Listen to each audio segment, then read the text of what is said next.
Selamat pagi, Bapak-bapak, Ibu-ibu, dan saudara sekalian yang saya kasih di dalam Tuhan Yesus Kristus, baik yang ada di sini maupun yang ada di rumah. Mari kita akan bersama-sama mempersiapkan hati kita untuk kita masuk di dalam ibadah raya pada pagi hari ini. Mari kita akan bersama-sama menyanyikan satu pujian, Bapa-Ku datang. Haleluya, inilah hidup kami.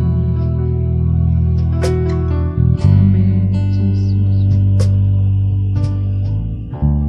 Bapa-Ku datang,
situasi apapun Tuhan. Bapa-Ku datang menyembah-Mu di sini. Ku percaya Kau ada bagiku. Bapa-Ku datang, Bapa-Ku datang, haleluya, menyembah-Mu di sini. Ku percaya Kau ada bagiku.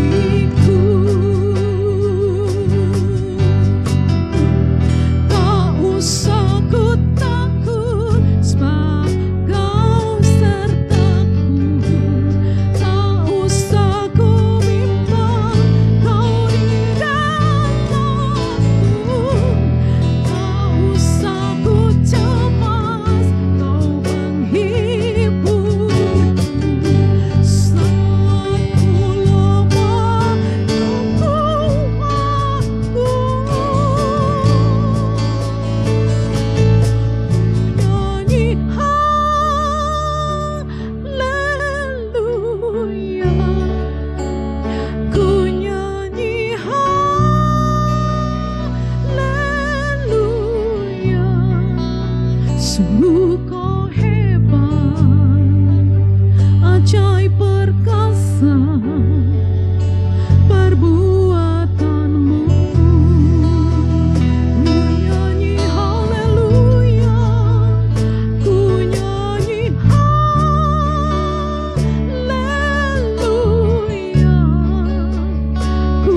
janji-Mu kekal di hidupku.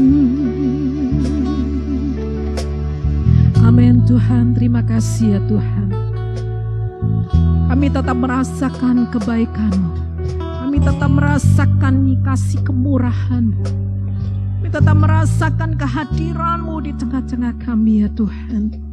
Baik yang ada di tempat ini maupun sidang jemaat yang Kau kasihi yang ada di rumah. Kami percaya ya Tuhan akan menjamah setiap kami melalui pujian yang kami naikkan kepadamu dan melalui kebenaran firman-Mu yang akan disampaikan oleh hamba-Mu ya Tuhan. Kiranya perkataan kuasa firman-Mu yang keluar dapat mengubahkan akan sikap hidup kami, dapat memulihkan hidup kami, dapat membentuk akan iman kami ya Tuhan. Dalam situasi yang tidak menentu pada saat-saat ini, tapi kami percaya firman-Mu tidak pernah berubah. Karena kami siap ya Tuhan untuk dipulihkan melalui kebenaran firman-Mu. Pakai dan urapi hamba-Mu dengan urapan kuasa-Mu ya Tuhan. Sehingga firman-Mu ya Tuhan menembus hati setiap kami dan memberikan satu landasan dasar yang kuat dan teguh, tidak tergoyahkan. Terima kasih ya Bapa. Kami memuliakan Engkau. Kami siap membesarkan nama-Mu. Di dalam nama Tuhan Yesus Kristus yang mengasihi kami semua. Haleluya. Amin. Puji Tuhan saudara, mari kita akan bersama-sama bangkit berdiri. Kita akan memuji dan memuliakan nama Tuhan dengan hati yang penuh sukacita. Haleluya. Amin. Haleluya. Puji Tuhan. Yesus heran dan luar biasa dalam hidup setiap kita. Bekerja di ladangnya Tuhan, Roh Kudus yang beri kekuatan, yang mengajar dan menopang. Tiada lelah bekerja bersama-Mu Tuhan, yang selalu mencukupkan atas segalanya. Jangan lelah, bekerja bersenandangnya Tuhan, Roh Kudus yang beri kekuatan, yang mengajar dan menopang. Tiada lelah bekerja bersama-Mu Tuhan, yang selalu mencukupkan atas segalanya. Katakan tanah bergelombang, timbunlah tanah yang berlubang, menjadi siap dibangun di atas dasar iman. Katakan tanah bergelombang, timbunlah tanah yang berlubang, menjadi siap dibangun di atas dasar iman. Jangan lelah bekerja di ladangnya Tuhan, Roh Kudus yang beri kekuatan, yang mengajar dan menopang. Tiada lelah bekerja bersama-Mu Tuhan, yang selalu mencukupkan atas segalanya.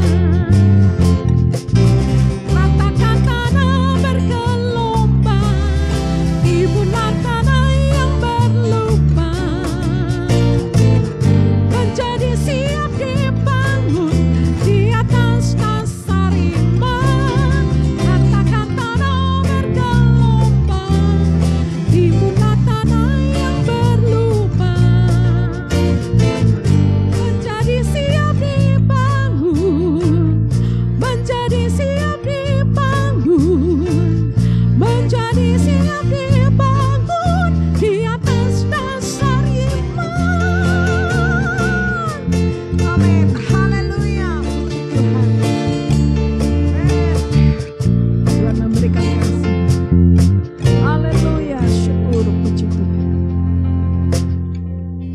saudara, siapkan hati kita untuk kita menerima kebenaran firman Tuhan.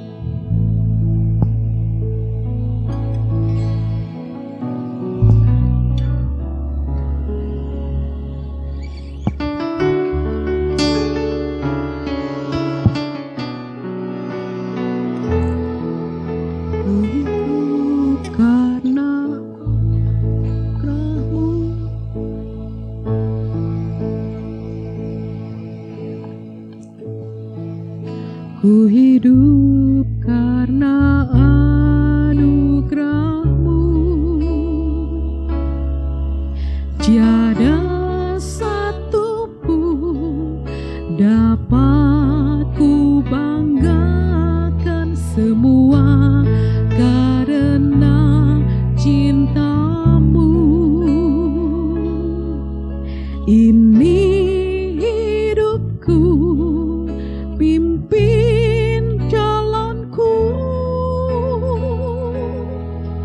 kasih-Mu mengubah hidupku.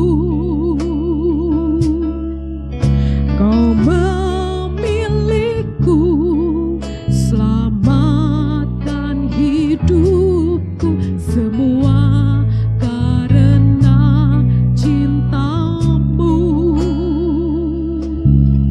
Ini hidupku, pimpin jalanku. Yesus pegang erat tanganku, ku tak dapat hidup di luar kasih-Mu. Bapa, jangan tinggalkan aku, Engkau alasan selamaku hidup.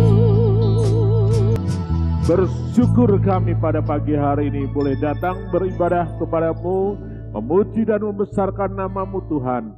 Dan kami siap menerima kebenaran firman-Mu. Urapi kami, urapi hamba-Mu, urapi kami semuanya, supaya kami boleh mengerti kehendak-Mu. Di dalam nama Tuhan Yesus Kristus kami ucap syukur dan kami menaikkan doa ini. Haleluya, amin.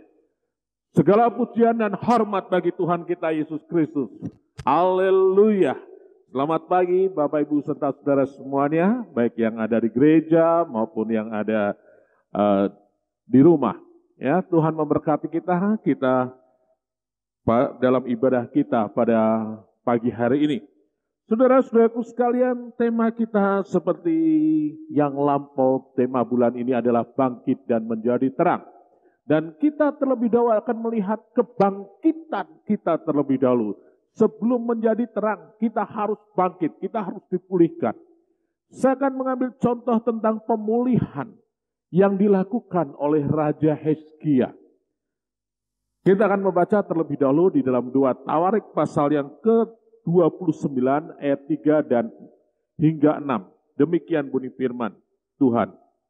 Pada tahun pertama pemerintahannya dalam bulan yang pertama, ia membuka pintu-pintu rumah Tuhan dan memperbaikinya.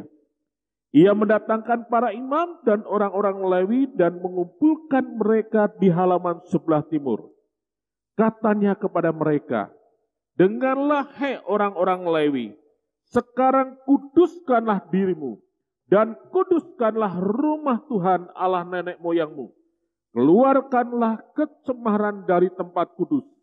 Karena nenek moyang kita telah berubah setia. Mereka melakukan apa yang jahat di mata Tuhan Allah kita. Telah meninggalkannya. Mereka telah memalingkan muka dari kediaman Tuhan dan membelakanginya. Saudara-saudaraku sekalian, kalau kita membaca ayat ini, maka kita lihat dikatakan tahun pertama Raja Hizkia menjadi raja. Saudaraku sekalian, ketika Hizkia menjadi raja, maka kondisi negara itu bukanlah sesuatu yang nyaman. Karena ketika Hizkia menggantikan Raja Ahaz ayahnya, Ahaz ini adalah raja yang jahat di mata Tuhan. Mereka meninggalkan Tuhan. Mereka beribadah seperti orang-orang yang ada di Kanaan. Mereka mempersembahkan dan membakar korban anak-anaknya. Saudara-saudaraku sekalian, kepada ilah-ilah pada masa itu. Dan dia melakukan hal yang keji di hadapan Tuhan sehingga Tuhan menyerahkan kerajaan Yehuda ini baik kepada saudaranya sendiri, pada kerajaan Israel.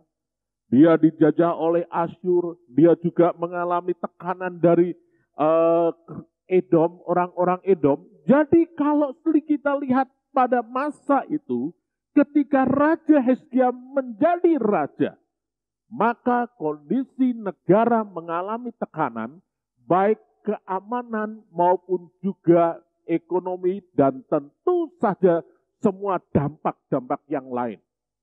Saudara-saudaraku sekalian, tetapi yang luar biasa ketika Hizkia menjadi raja dan melihat kondisi negara yang mengalami carut-marut, tekanan baik keamanan, baik ekonomi dan semuanya, yang dia lakukan bukanlah kemudian dia mencari panglima-panglima perang, tentara-tentara yang hebat, bukanlah ahli-ahli ekonomi yang luar biasa.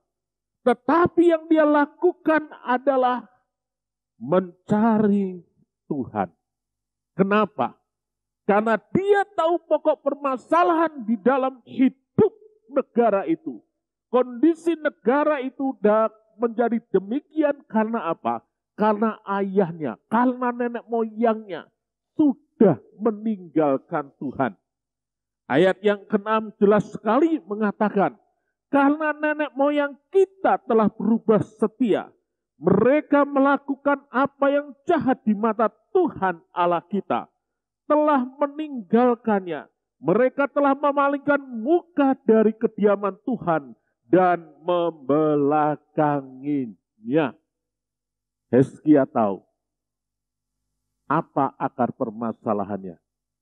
Dia selesaikan mulai dari akarnya. Sama saudaraku sekalian, seorang dokter, ketika ada orang yang sakit panas, mungkin dikasih obat penurun panas atau paracetamol, panasnya turun. Tapi kalau tidak mengobati akar permasalahannya, mengapa orang ini sakit panas? Apakah karena tipes? Apakah karena mungkin saat ini COVID? Ya? Ataukah karena hanya masuk angin biasa, flu biasa? Saudara-saudaraku sekalian, kalau tidak diobati pada akar masalahnya, maka hanya sebentar kembali lagi, ya. Demikian juga bangsa itu. Hizkia langsung obati permasalahan yang utama karena orang-orang Yehuda meninggalkan Tuhan dan berubah setia. Inilah sesuatu yang luar biasa. Langkah pertama pemulihan adalah kembali kepada Tuhan. Banyak catatan di dalam firman Tuhan bagaimana orang yang meninggalkan Tuhan hidupnya tidak aman dan tidak nyaman. Saudara-saudaraku sekalian, kalau saudara baca di dalam kitab Hakim-Hakim, ya, mulai dari pasal pertama sampai habis, saudara akan ketemukan ciri khas kitab Hakim-Hakim demikian.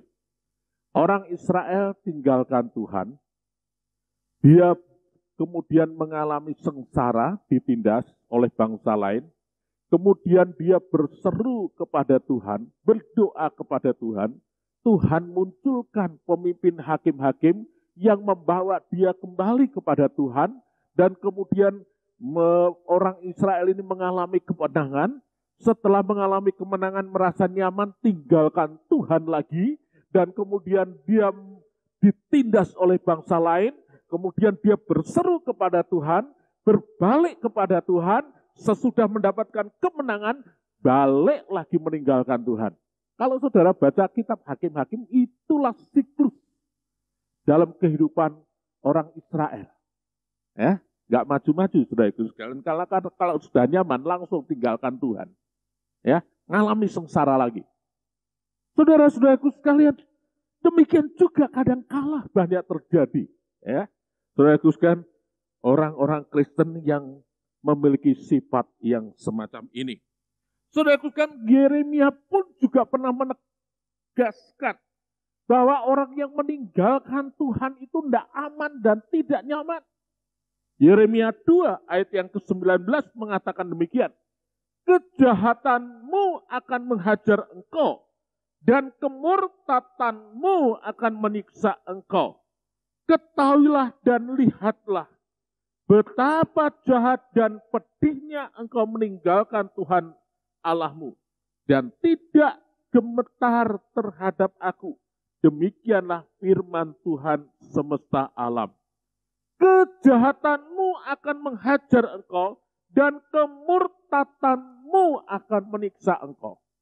Saudara-saudaraku sekalian, ketika orang tinggalkan Tuhan, kadangkala mengalami kepahitan-kepahitan di dalam hidup ini. Apakah Tuhan itu begitu jahat dan begitu kejam? Sebenarnya ketika Tuhan membawa orang-orang yang sudah meninggalkan Tuhan itu dengan masa-masa yang sulit, justru kasih Tuhan kepada manusia. Supaya apa? Supaya ingat kembali kepada Tuhan. Dan mereka bersekutu kembali kepada Tuhan. Yeremia tegaskan, kejahatanmu akan menghajar engkau. Dan kemurtatanmu akan menyiksa engkau. 40 tahun lebih. Yeremia mengingatkan bangsa Israel. Dan bangsa Israel itu nggak mau bertobat. Akhirnya mereka dibawa ke dalam pembuangan. Ya. Terus siksaan yang lebih hebat lagi. Saudara-saudaraku sekalian, sebenarnya Tuhan itu mengasihi kita kalau kita ini di dalam masa-masa sulit karena kita tinggalkan Tuhan. Karena firman Tuhan juga dikatakan di dalam perjanjian baru katakan, sukacita menurut kehendak Allah akan mendatangkan sukacita. Ya, Tuhan izinkan kadang-kala kita mengalami masa-masa sulit karena dosa-dosa kita, supaya kita kembali. Karena Bapa rindu untuk kita ini bersekutu dengannya. Ya, saudaraku sekalian, Tuhan Yesus memberikan perumpamaan di dalam Lukas pasal 15 ayat 17 hingga yang ke-18 yang kita baca tentang anak yang hilang. Ya, bagaimana seorang anak yang hilang yang dia merasa di rumah bapaknya dan dia merasa tidak bebas di rumah bapaknya. Dan dia kemudian minta, Bapak berikan aku warisan. Ya. Dan ketika dia berikan warisan, dia tinggalkan rumah bapaknya, dia pikir kalau di luar rumah bapaknya dia akan bebas melakukan sesuatu. Dia akan bersenang-senang. Dan saudaraku, memang untuk sementara waktu dia mengalami kesenangan secara egonya, secara nafsu dagingnya. Tapi pada akhirnya dikatakan dalam firman Tuhan, ya, bahwa anak yang bungsu ini, anak yang hilang ini, merasakan hidup yang tidak nyaman. Ya, bahkan dibandingkan dengan babi saja, ya, masih enakan babi. Karena firman Tuhan kan katakan, ketika anak bungsu ini mau makan, makanan babi aja tidak diperbolehkan.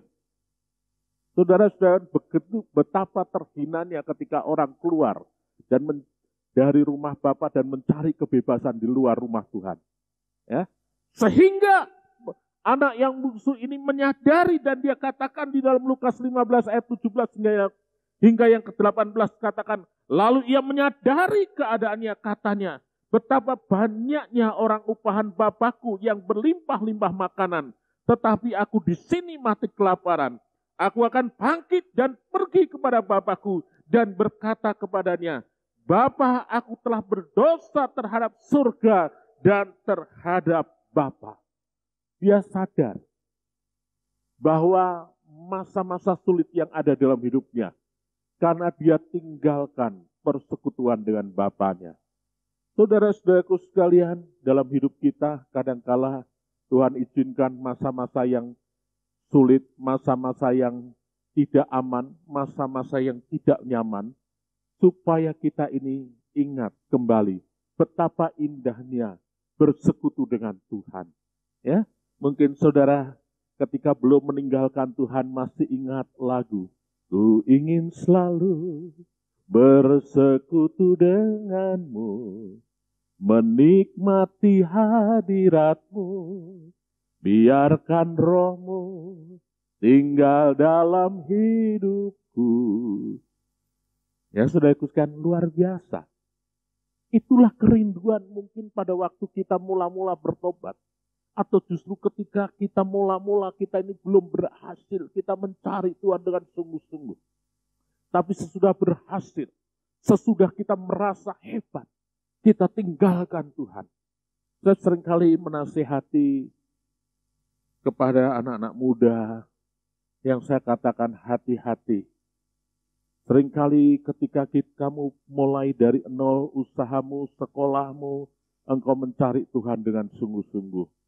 Tapi kadangkala kelemahan dari orang sukses, ya, kelemahan dari orang sukses seringkali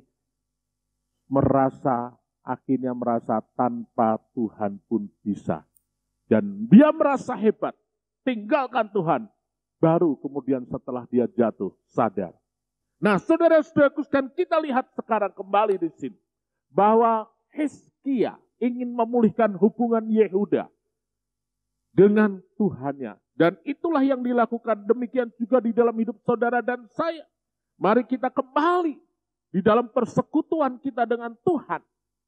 Apa sih nikmatnya kita kembali kepada Tuhan? Ya, saudaraku sekalian, kita lihat kembali kepada Tuhan itu yang pertama, hati menjadi tenang. Ya, Mazmur pasal 62 ayat 1 hingga yang kedua katakan demikian. Untuk memimpin biduan, menurut Yedutun Mazmur Daud, hanya dekat Allah saja aku tenang, daripadanya lah keselamatanku. Hanya dialah gunung batuku dan keselamatanku, kota bentengku, aku tidak akan goyah. Hanya dekat Allah saja aku tenang. Daripadanya lah keselamatanku. Hanya Dia gunung batuku. Hanya Dia kota bentengku. Aku tidak akan goyah selama-lamanya. Mazmur Daud atau Raja Daud mengatakan bahwa dia mengalami ketenangan itu dekat dengan Allah. Apakah Raja Daud adalah orang yang miskin? Apakah Raja Daud adalah orang yang tidak memiliki fasilitas keamanan VIP? Seorang raja memiliki bodyguard, memiliki keamanan VIP. Ya, mungkin kalau bukan hanya VIP, VVIP. Ya, saudaraku sekalian. Wow, luar biasa orang yang menjaga dan melindungi dia. Dia memiliki kekayaan yang luar biasa. Tapi dia katakan itu tidak menjamin keamanan di dalam hidupnya. Tapi ketenangan di dalam hidupnya adalah dengan Tuhan. Ada seorang cerita kepada saya. Dia kerja di satu perusahaan yang sudah internasional, ya, saudaraku sekalian, karena hasil produksinya itu diekspor dan terkenal luar biasa. Tapi dia katakan bosnya sulit untuk tidur malam, ya, sulit untuk tidur. Padahal mungkin kekayaannya sudah tidak terhitung. Saudara-saudaraku sekalian, dan mungkin juga orang-orang yang di sekitarnya adalah orang-orang yang menjaga, melindungi dia. Dia pakai bodyguard. Tetapi saudaraku sekalian, kalau malam mengalami sulit untuk tidur, sulit untuk memejamkan mata karena hatinya tidak tenang. Saudara-saudaraku sekalian, banyak kali persoalan-persoalan dalam hidup saudara dan saya membuat hati kita tidak tenang. Tetapi firman Tuhan katakan dekat Allah saja aku tenang. Bersekutulah dengan Tuhan. Bersekutu dengan Tuhan, dekat dengan Tuhan. Tidak menjamin saudara tidak memiliki masalah. Tetapi dengan saudara dekat dengan Tuhan, membuat saudara stabil.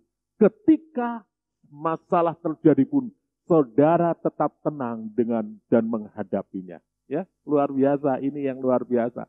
Itu pengalaman Raja Daud. Ya, seorang raja yang hebat. Demikian juga ada seorang bersaksi kepada saya. Dia katakan, Pak, sejak saya mencari Tuhan, sejak saya bersekutu dengan Tuhan melalui pembacaan Alkitab, melalui ibadah, melalui doa, persoalan saya belum selesai. Tapi yang sudah berubah adalah hati saya merasa tenang. Hati saya merasa tenang. Karena apa? Merasa ada jaminan Tuhan dalam hidupnya. Yang kedua, kita kembali kepada Tuhan, membawa kita pada doa-doa yang dijawab oleh Tuhan. Ya. Yohanes 15 ayat yang ke-7 katakan demikian. Jikalau kamu tinggal di dalam aku dan firmanku tinggal di dalam kamu, mintalah apa saja yang kamu kehendaki dan kamu akan menerimanya. Saudara-saudaraku sekalian, Tuhan Yesus katakan di dalam Yohanes pasal 15 ketika dia memberikan perumpamaan tentang pohon anggur. Dan pada akhirnya dia katakan, kalau kamu tinggal di dalam aku dan firmanku tinggal di dalam kamu. Menunjukkan suatu hubungan yang luar biasa, hubungan yang baik. Kita mengerti kehendak Tuhan. Kita tinggal bersekutu dengan Tuhan. Kita mengerti apa yang Tuhan mau. Firman Tuhan katakan, apa yang kamu doakan dijawab oleh Tuhan. Ya. Wah, kemudian saudara katakan, wah kalau gitu aku tak dekat dengan Tuhan aja, aku tak bersekutu dengan Tuhan, aku mau minta apa aja untuk mengikuti nafsu kita. Ya, enggak, bukan gitu. Firman Tuhan katakan, dan firmanku tinggal di dalam kamu. Maka saudara harus melakukan apa yang firman Tuhan katakan. Ya, saudaraku sekalian, itulah Tuhan akan memberikan kehendak. Tuhan akan berikan jawab doa kita. Apalagi kalau saudara tinggal di dalam Tuhan, saudara membawa keluarga saudara, ya, juga di dalam Tuhan, seluruh keluarga dekat dengan Tuhan. Dalam kitab Matius dikatakan, jikalau 2 atau 3 orang bersekutu bersama meminta kepada Bapa, maka Bapa akan mengabulkannya. Sepakat dalam keluarga semuanya membawa diri dekat dengan Tuhan. Sepakat, oh Tuhan menjawab doa-doa kita, pergumulan kita. Sama seperti Hizkia, dia membawa bangsanya bergumul bersama, mencari Tuhan. Dan Tuhan pulihkan negerinya. Kalau kita dalam satu keluarga bersama-sama bersekutu dengan Tuhan, firman Tuhan hidup dalam keluarga kita. Tuhan pulihkan keluarga kita. Ya, luar biasa. Oleh sebab itu saudaraku sekalian, itulah indahnya kembali kepada Tuhan. Jadi ketika Tuhan memberikan masa-masa gak enak, sengsara karena kita tinggalkan Tuhan, bukan karena Tuhan kejam, tapi justru karena kasih-Nya kepada kita, supaya kita dibawa kembali dalam persekutuan dengan Bapa di surga, dengan Tuhan Yesus. Sehingga kita mengalami kenikmatan hidup bersama dengan Tuhan. Dan Bapak itu baik, mengasihi. Kalau saudara baca dalam Lukas pasal yang ke-15 tentang anak yang hilang, Bapak itu selalu menanti anaknya kembali. Ya, Bapak itu selalu menanti anaknya kembali untuk dia dapat bersekutu dengan anaknya. Kembalilah kepada Tuhan, karena Bapa menanti engkau. Ya, Bapa menanti engkau. Ya, saudaraku sekalian, luar biasa. Nah, kemudian saudaraku sekalian, sekarang kita akan bertanya bagaimana kita akan kembali kepada Tuhan. Bagaimana caranya kita kembali kepada Tuhan? 1, mengakui kesalahan dan mohon pengampunan. Ya, 2 Tawarik pasal 7 ayat yang ke-14 katakan demikian. Dan umatku yang atasnya namaku disebut, merendahkan diri, berdoa dan mencari wajahku, lalu berbalik dari jalan-jalannya yang jahat, maka aku akan mendengar dari surga dan mengampuni dosa mereka, serta memulihkan negeri mereka. Ya, merendahkan diri. Kami umatmu, rendahkan diri, sujud dan berdoa, mencari wajah-Mu, kembali dari jalan-jalan kami yang jahat. Oleh anugerah-Mu ampunilah. Oleh anugerah-Mu pulihkanlah. Tuhan pulihkan, Bapa pulihkan. Ya, saudara, luar biasa. Pulihkan. Minta pengampunan kepada Tuhan dan kembali dari jalan kita yang jahat. Saudaraku sekalian, di dalam 1 Yohanes 1 ayat yang ke-9 katakan bahwa jikalau kamu mengaku dosamu, maka Allah setia dan adil dan akan memulihkan kamu, mengampuni kamu. Luar biasa. Saudara, memang mengakui dosa itu harus dalam hidup kita. Wah, saudaraku sekalian, kelihatannya gampang mengakui dosa. Enggak. Karena sifat dosa itu adalah salah satunya tidak mau mengakui. Coba saudara perhatikan, ketika Adam dan Hawa jatuh dalam dosa, apakah mereka kemudian mengaku? Enggak kan? Adam katakan, Tuhan, perempuan yang Engkau berikan itulah yang membuat aku berdosa, menyalahkan perempuan dan menyalahkan Tuhan. Ya. Hawa ditanya, Tuhan, ular itu loh Tuhan, yang menipu saya. Saudara, enggak mau mengakui, seringkali mencari kambing hitam. Coba saudara lihat sifat manusia, ya jarang. Kalau berantem kenapa? Selalu menyalahkan orang lain. Ya, nggak berani mengakui. Ya, saudaraku sekalian. Tapi kalau saudara benar-benar rindu untuk dipulihkan, akui kesalahan kita tanpa kita menuduh orang lain. Akui kesalahan kita, meminta ampun, memohon pengampunan dan kita kembali dari jalan-jalan kita yang jahat. Maka Tuhan pulihkan dalam kehidupan kita.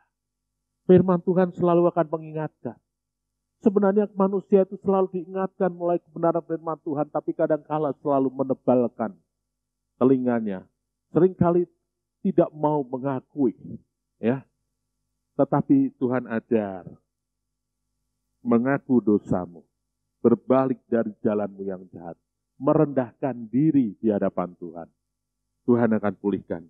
Yang kedua, saudaraku sekalian, bagaimana kita kembali kepada Tuhan? Melakukan ibadah dengan benar.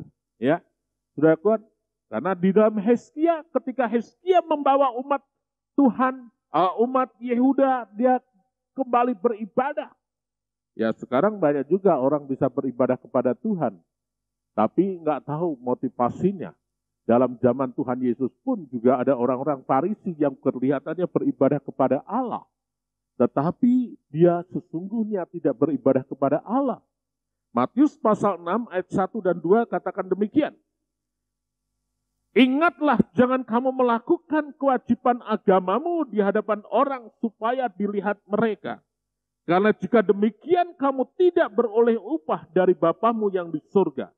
Jadi apabila engkau memberi sedekah, janganlah engkau mencanangkan hal ini seperti yang dilakukan orang munafik di rumah ibadat dan di lorong-lorong supaya mereka dipuji orang. Aku berkata kepadamu, sesungguhnya mereka sudah mendapat upahnya. Matius pasal yang ke-6 bicara tentang kewajiban agama ada 3, yaitu memberi sedekah, berdoa, dan berpuasa. Dan Tuhan Yesus ingatkan, jangan kamu supaya dipuji orang. Ya, seperti yang dilakukan seperti orang-orang yang munafik. Mari ketika kita beribadah kepada Tuhan, benar-benar kita mau. Motivasi kita adalah pengucapan syukur kita kepada Tuhan. Ketika kita berdoa bukan supaya kita dipuji orang, menjadi orang yang rohani, yang hebat dan segala macam. Bukan itu. Karena kita ingin bersekutu dengan Tuhan, berkomunikasi dengan Tuhan. Ketika kita memberi bukan supaya kita dipuji orang, menjadi orang yang dermawan, menjadi orang yang hebat. Enggak. Tapi karena kita tahu bahwa Allah mengasihi, bahwa aku dan Tuhan sudah memberkati aku, dan apa yang Tuhan sudah beri semuanya bukan milikku, tapi aku harus ada milik orang lain yang Tuhan titipkan kepada saya untuk saya memberkati orang lain. Saudara-saudaraku sekalian, inilah sebabnya di dalam hidup saudara dan saya, mari ketika kita beribadah dengan benar, dengan tidak untuk kesombongan diri kita. Ya, kalau kita melayani, bukan aku yang hebat, bukan, tapi Tuhan yang hebat. Ketika kita dipakai oleh Tuhan, kita kembalikan kemuliaan kita adalah kepada Yesus Kristus. Bukan kita yang hebat, bukan gereja kita yang hebat, bukan. Tetapi semuanya kita kembalikan bahwa semuanya adalah kasih karunia. Hanya oleh kasih karunia. Ya. Oleh karena kemurahan Tuhan. Ya. Ada sampai saat ini. Oleh karena kemurahan Tuhan. Itu kita kembalikan untuk kemuliaan Tuhan. Jangan ambil pujian di dalam kita, supaya kita dipuji di dalam kita beribadah, di dalam melayani Tuhan. Jangan ambil kesombongan untuk diri kita, untuk kelompok kita, untuk gereja kita ketika kita melayani Tuhan. Tapi biarlah semuanya Tuhan yang layak dipuji. Sebab Tuhan maha besar dan layak dipuji. Kuasanya dahsyat, ya. Biarlah Tuhan yang dipuji. Tuhan yang dipermuliakan, kita ini hanya alatnya. Yang terakhir, yang ketiga, bagaimana kita kembali kepada Tuhan? Kita adalah memberikan hidup untuk memuliakan Tuhan. Roma 12 ayat 1 katakan demikian. Karena itu saudara-saudara, demi kemurahan Allah, aku menasihatkan supaya kamu mempersembahkan tubuhmu sebagai persembahan yang hidup, yang kudus, dan yang berkenan kepada Allah. Itu adalah ibadahmu yang sejati. Ya, saudaraku sekalian, memberikan hidup kita kepada Tuhan sebagai persembahan yang hidup dan kudus. Seluruh aspek kehidupan kita adalah kita kembalikan untuk mempermuliakan Tuhan. Hidup dalam kekudusan Tuhan. Saudara berdoa, saudara itu adalah hubungan saudara dengan Tuhan. Iman saudara itu hanya saudara dan Tuhan yang tahu. Tapi orang lain tahu iman saudara dari apa? Dari hidup saudara yang menuruti firman Tuhan. Dari hidup saudara yang sesuai dengan firman Tuhan. Orang melihat iman saudara. Ya, saudara-saudaraku sekalian, orang membaca Alkitab itu dari hidup saudara. Oleh sebab itu, jadikanlah hidupmu sebagai persembahan yang hidup dan kudus. Hiduplah dalam kekudusan Tuhan. Dalam pergaulanmu jaga kekudusan. Dalam bisnismu jaga kekudusan. Dalam pelayananmu jaga kekudusan. Dalam segala aspek hidupmu jagalah kekudusan. Sehingga orang melihat bahwa firman Allah itu ada dalam hidupmu. Ada dalam hidup saudara dan saya. Persembahkanlah hidupmu sebagai persembahan yang hidup dan kudus. Ya. Dan saudaraku sekalian, di dalam kitab Roma dikatakan kita sudah dibebaskan dari dosa. Kalau dulu kita menjadi budak dosa, sekarang kita harus menjadi hamba kebenaran. Ya, hamba kebenaran. Orang yang hidup oleh roh, dia akan dipimpin oleh roh Tuhan.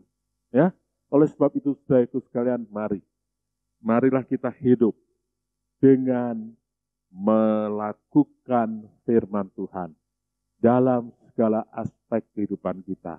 Itu bukti kita kembali kepada Tuhan. Dan sebagai penutup dikatakan, maka ketika Hizkia memulihkan hubungan orang Yehuda kepada Tuhan, maka dikatakan di dalam 2 Tawarik 31 ayat yang ke-20 dan 21, Hizkia berhasil dalam segala usahanya. Saya akan bacakan di sini. Demikianlah perbuatan Hizkia di seluruh Yehuda. Ia melakukan apa yang baik, apa yang jujur, dan apa yang benar di hadapan Tuhan Allahnya. dalam setiap usaha yang dimulainya untuk pelayanannya terhadap rumah Allah dan untuk pelaksanaan Taurat dan perintah Allah. Ia mencari Allahnya. Semua dilakukannya dengan segenap hati sehingga segala usahanya berhasil. Ya, luar biasa. Hizkia dikatakan melakukan apa yang baik, apa yang jujur, dan apa yang benar di hadapan Tuhan Allahnya. Ya, dan dalam setiap usaha yang dimulainya untuk pelayanannya terhadap rumah Allah dan untuk melaksanakan Taurat dan perintah Allah, ia mencari Allahnya. Selalu mencari Tuhan. Hidup benar, hidup jujur, ya. Hidup benar di hadapan Tuhan, melakukan apa yang baik. Sehingga Tuhan membuat apa yang diperbuatnya berhasil. Saudara-saudara, oleh sebab itu dalam hidup saudara dan saya, mari kita akan bangkit. Ketika kita mungkin mengalami masa-masa yang sulit, ya, obati yang utama dalam diri kita. Mungkin saat ini kita sudah banyak meninggalkan Tuhan. Kita sudah percaya pada kekuatan kita sendiri. Bahkan kita sudah berpaling daripada Tuhan. Ya, meninggalkan Tuhan, berbuat hal yang tidak baik. Tapi mari kita kembali kepada Tuhan, ya. Kembali kepada Tuhan, ya. Kembali kepada Tuhan. Dan kita akan lihat Tuhan pulihkan dalam hidup kita. Amin. Ya, Tuhan memberkati kita semuanya sehingga kita bisa hidup, ya, untuk Tuhan dan hidup kita menghasilkan buah. Puji Tuhan. Kita datang pada Tuhan. Bapa yang di dalam surga, kami ucap syukur dan berterima kasih buat kemurahan dan kebaikan-Mu, buat kebenaran firman Tuhan pada saat ini.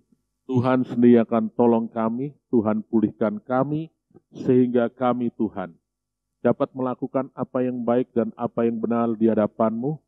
Ketika mungkin kami sudah meninggalkan Engkau selama ini, kami bersandar pada pengertian kami sendiri.